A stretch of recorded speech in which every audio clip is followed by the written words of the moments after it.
Bismillah, Assalamualaikum warahmatullahi wabarakatuh. Perkenalkan, nama saya Astri Astuti, kelas B semester 5, nomor NIM 2020210013. Mohon izin mengumpulkan tugas komunikasi secara lisan dan mendengarkan, yakni materi kelima dalam mata kuliah komunikasi pembelajaran. Adapun dosen pengampu yakni Bapak Yusuf Ridwan, SPDI, MPDI. Komunikasi secara lisan dan mendengarkan. Simbol atau pesan verbal adalah semua jenis simbol yang menggunakan satu kata atau lebih. Hampir semua stimulus wicara yang kita sadari termasuk ke dalam kategori pesan verbal. Disengaja, yaitu usaha-usaha yang dilakukan secara sadar untuk berhubungan dengan orang lain secara lisan. Bahasa dapat didefinisikan sebagai seperangkat simbol dengan aturan untuk mengkombinasikan simbol-simbol tersebut yang digunakan dan dipahami suatu komunitas. Secara fungsional, bahasa diartikan sebagai alat yang dimiliki bersama untuk mengungkapkan gagasan. Ilmu tentang tata bahasa mencakup 3 unsur, yakni fonologi, sintaksis, dan semantik. Fonologi merupakan pengetahuan tentang bunyi-bunyi dalam bahasa. Sintaksis merupakan pengetahuan tentang cara-cara pembentukan suatu kalimat. Semantik merupakan pengetahuan tentang arti kata. Bahasa verbal merupakan sarana utama untuk menyatakan pikiran, perasaan, dan maksud kita. Bahasa verbal menggunakan kata-kata yang mempresentasikan berbagai aspek realitas individual kita.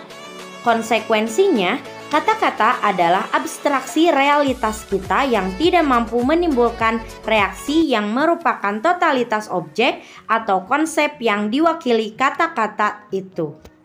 Adapun fungsi bahasa, yakni ada 3 menurut Larry L. Barker dalam Dedi Mulyana Ilmu Komunikasi tahun 2011. Bahasa mempunyai 3 fungsi. Yang pertama, penamaan, naming atau labeling.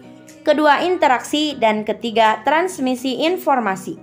Yang pertama, penamaan atau penjulukan merujuk pada mengidentifikasi objek, tindakan, atau orang yang menyebut namanya sehingga dapat dirujuk dalam komunikasi. Kedua, fungsi interaksi, menekankan berbagai gagasan dan emosi yang dapat mengundang simpati dan pengertian atau kemarahan dan kebingungan. Ketiga, melalui bahasa, informasi dapat disampaikan kepada orang lain. Inilah yang disebut fungsi transmisi dari bahasa.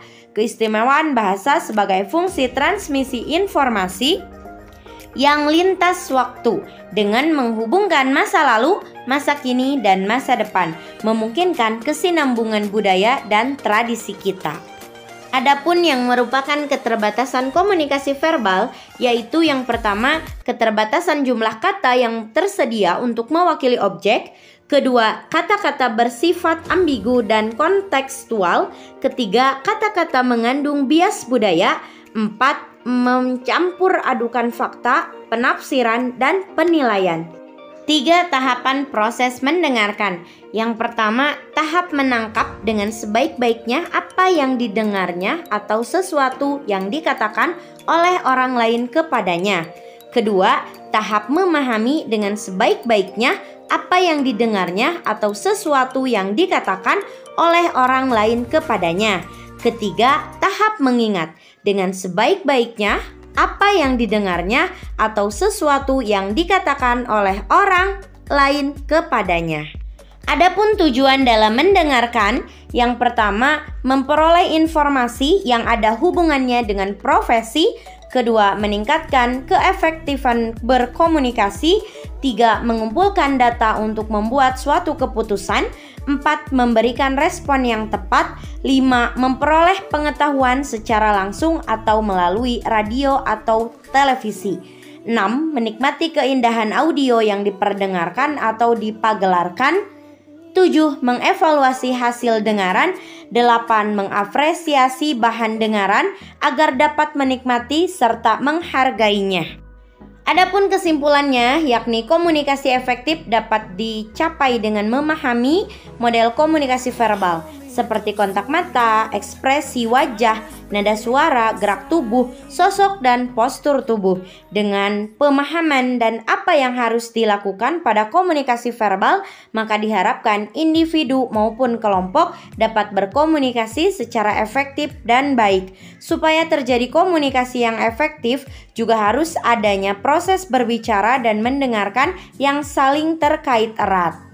Komunikasi lisan atau berbicara dari seorang komunikator dapat dipahami jika komunikan sebagai pendengar dapat menangkap hasil dengaran dengan baik dan sepaham dengan apa yang disampaikan oleh pembicara. Sekian untuk penjelasan yang dapat saya sampaikan. Terima kasih. Wassalamualaikum warahmatullahi wabarakatuh.